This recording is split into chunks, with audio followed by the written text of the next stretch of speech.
Thank you for coming out to Zips, and I want everybody to know that when you come here, we want to keep the peace and we want to keep it grown and sexy. Diddy's mama was dating a guy named Zip. Eric Vonzip. Big Zip. Name always comes up. Always comes up. Always comes up. After Tupac got killed, Puffy allegedly gave the money I heard to Zip. Yes. And Zip was supposed to give the money to Keefe and them. Yes. But he never gave the money. The name Eric Vonzip might not ring a bell for many, but the man behind it was a lot more than meets the eye. A respected gangster, a kingpin, and an all-out hustler.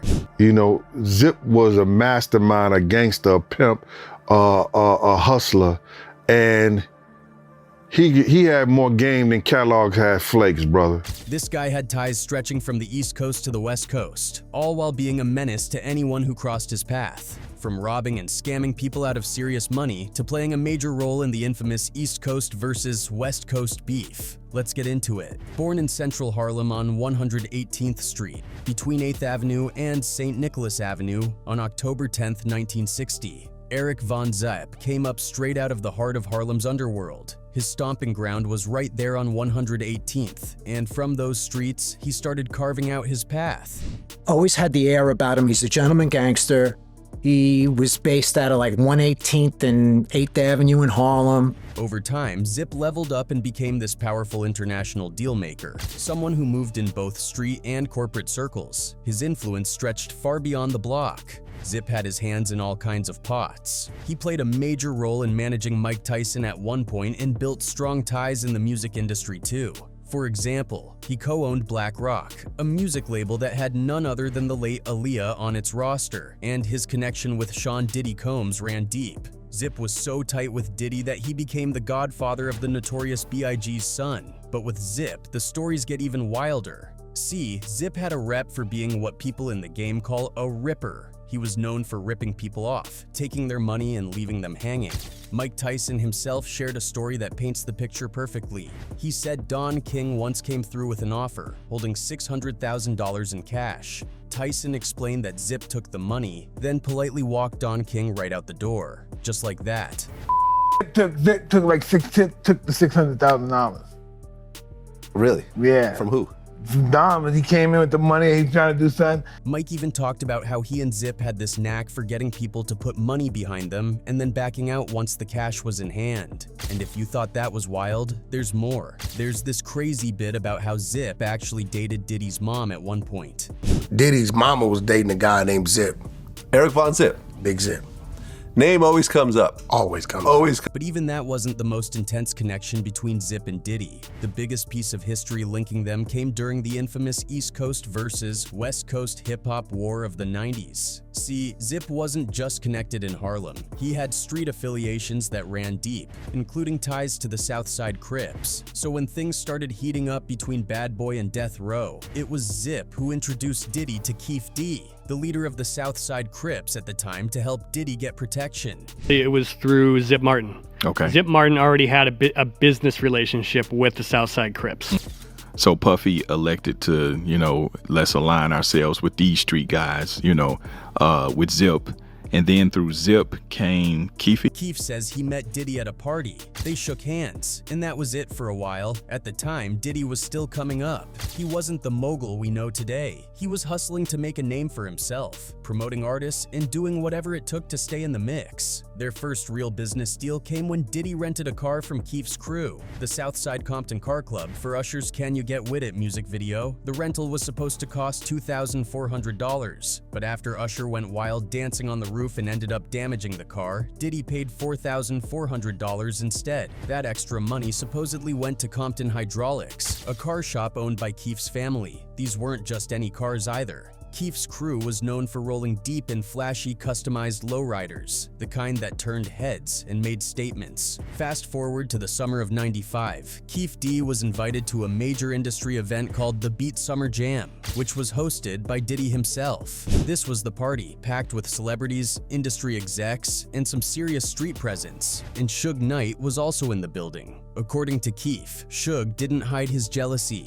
At that point, Diddy was riding high. Biggie's One More Chance was dominating the airwaves, and Bad Boy was on top. Suge approached Keef at the party and asked how he knew Diddy. Keef's reply was, same way everybody knows him through drug dealing. But things started going south fast. Two major events would shift everything between Suge and Diddy. The first one was this. I don't have to worry about the executive producer trying to be all in the videos, all on the record, dancing, come to DeathRow. The second was the murder of Big Jake, a close friend of Suge's, who was killed in a violent clash between Bad Boy and Death Row affiliates at a nightclub in Atlanta. Suge blamed Puffy for Big Jake's death, and tensions exploded from there. Keef says that after the incident, someone from Bad Boy called him and said, "Your boy Big CEO is tripping," clearly referencing Suge Knight. Keef's response was, "Just send us 40 to 59 tickets and we'll be there deep at every one of your shows." And that's exactly what happened. The Crips were handed backstage passes and rolled deep with Bad Boy across the West Coast. They were backstage at the hotels and always in the loop, thanks to Zip and his close relationship with Diddy. Keef and his crew always knew where Puffy was, what shows he was doing, and where he was staying. If anything were to go down, they had access. Boom. And it was Puff. And he like, "You think it's cool to come out here and do concerts?" I'm like, "Why it wouldn't be cool?" So he like, "The big CEO dude." So Suge. But the paranoia wasn't one-sided. Keef says Diddy was scared enough to start moving like a politician. According to Keef, Puff hired former Navy SEALs to protect him. These weren't your average bodyguards. They were wearing earpieces, suited up like CIA agents, and stationed in the hotel room right next to Diddy's suite. Now here's where it all hits a chilling point. According to Keef D, there was one night at a club when Zip and Puff called him over for a serious conversation. When Keef walked up, Puff supposedly dropped a bombshell.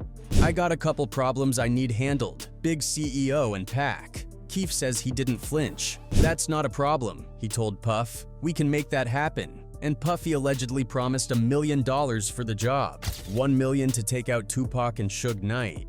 But then, things started to go left between Keef D and Death Row 2 over a few incidents that pushed everything over the edge. One of the earliest problems stemmed from a situation involving some women connected to Death Row. According to Keef D, during the filming of a Death Row music video, he was present on set, and while one of the women was walking down the stairs, he accidentally brushed against her backside. He claimed it wasn't intentional. She told people that Keef was some ass from Death Row, which obviously didn't sit right with anyone. That wasn't all. Around the same time, Keef and Suge's crews were scheduled to be at the same nightclub. What should have just been a tense night out turned explosive when someone shot at Suge's car outside the venue. Suge immediately suspected Keef D was behind it, which only added fuel to the fire. And then came the fight that changed hip-hop forever. It started at a mall, where a friend of Keef D's ran into members of a rival gang. He got jumped right there in public, and was getting beat down when backup showed up. Once Keef's guys arrived, they flipped the script, beat the rival gang down, and even snatched a Death Row Records chain off someone.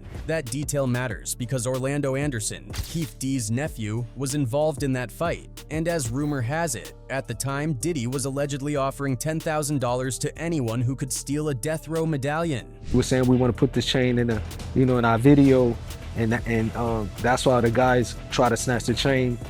Fast forward to September 7th, 1996, the night of the Mike Tyson fight in Las Vegas. Tupac, Suge Knight, Trayvon Lane, and the rest of their crew were walking through the MGM Grand when Trayvon spotted Orlando Anderson. He pointed him out to the group, and that was all Tupac needed to hear. Pac didn't hesitate. He walked straight up to Orlando, asked him, "You from South?" And before Orlando could even answer, Pac swung and punched him square in the face. Orlando dropped to the ground, and Pac's crew followed up with a savage group beatdown. They kicked him while he was down, stomping him out right there in the hallway. Hotel security eventually broke things up, but the damage was already done.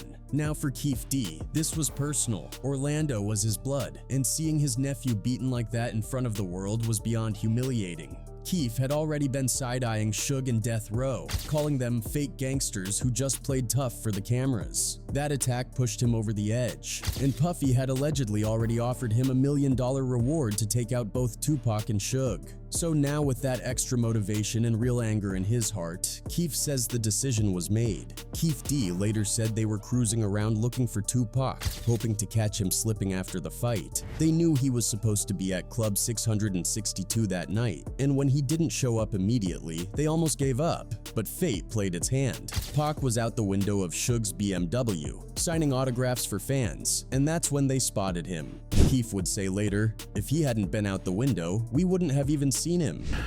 So you guys are driving around, and then you hear these girls say, Tupac, Tupac. Domingo and got to the light. We used to go drink and smoke some weed, and he happened to be hanging out the window.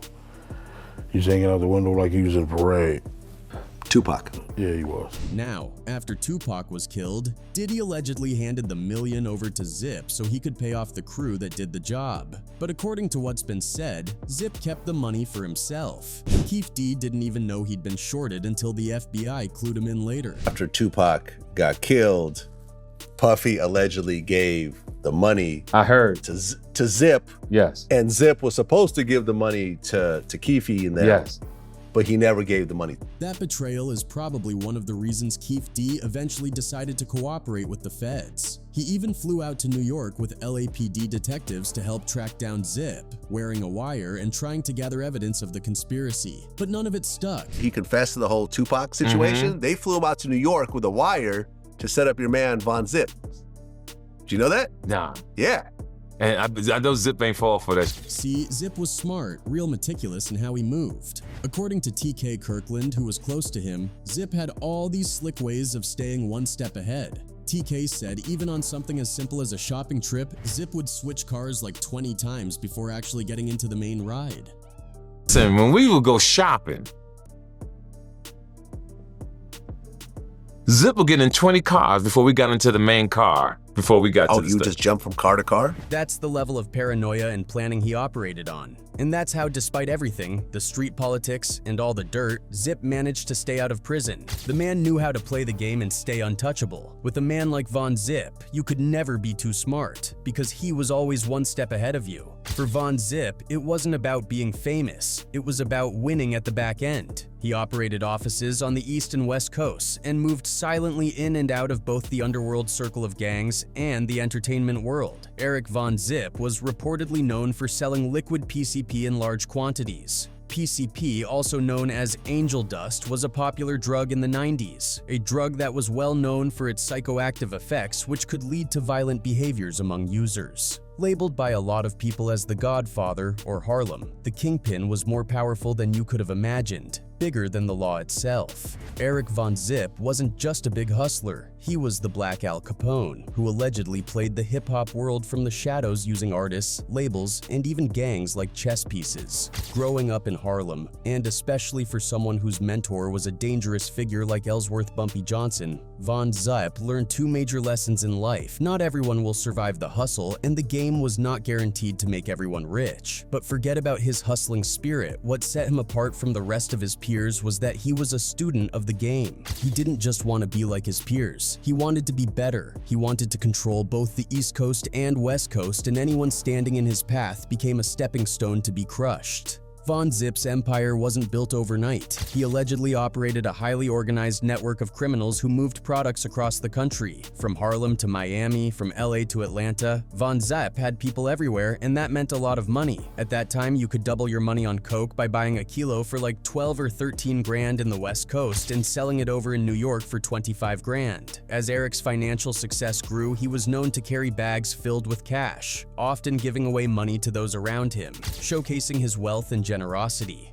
In the clubs, he would order numerous bottles of champagne, sharing them freely. He owned a club restaurant called Zip Code, formerly known as Jimmy's Uptown on Adam Clayton Powell Jr., Belvedere, where celebrities like Stevie Wonder appeared and had connections to, Don King, Mike Tyson, Cameron, Foxy Brown, and more. It has even been said that he owned a record label and knew almost every new kid on the block. Vonzip also had Aaliyah on his roster before her tragic death in an airplane. He was a young, self-made millionaire every black entertainer looked up to and wanted to work with. Vonzip wasn't just a Harlem kingpin. He was a strategic mind who played both coasts. His connections ran deeper than most people knew. Apart from aligning himself with the biggest names in the music industry, Vonzip was said to have had influence over politicians, law enforcement.